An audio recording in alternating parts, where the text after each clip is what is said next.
องค์พระธาตุหลวงของเฮาญาติโยมเฮาโอ้ยจะเป็นงดงามหลายเบิ่งใกล้ๆญาติโยมเฮางดงามแท้สาธุก็ได้เห็นให้ได้เป็นบุญเป็นกุศลนั่นยิ่งเด้อญาติโยมเด้อมีโศกมีไส้ยกมันขวัญยืนตื้อนะอันนี้ให้เบิ่งใกล้ๆความงดงามขององค์พระพุทธรูปเจ้า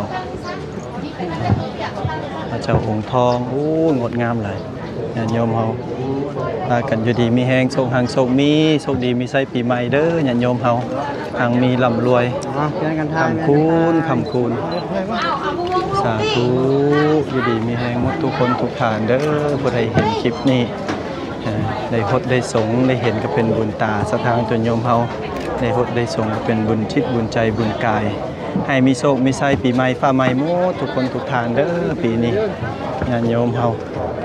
ต่อไปครูบาอาจารย์เพิ่นกำลังพดสงเดี๋ยวเขาจะท่าเบิงเอาญาติธรรมิตรที่จะลงมาสู่องค์พระเจ้าองค์คำนำกำลังไหลลงมาญาติโยมนี่คือมีดอกไม้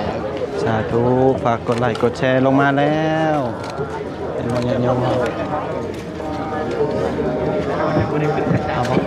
เข้าไป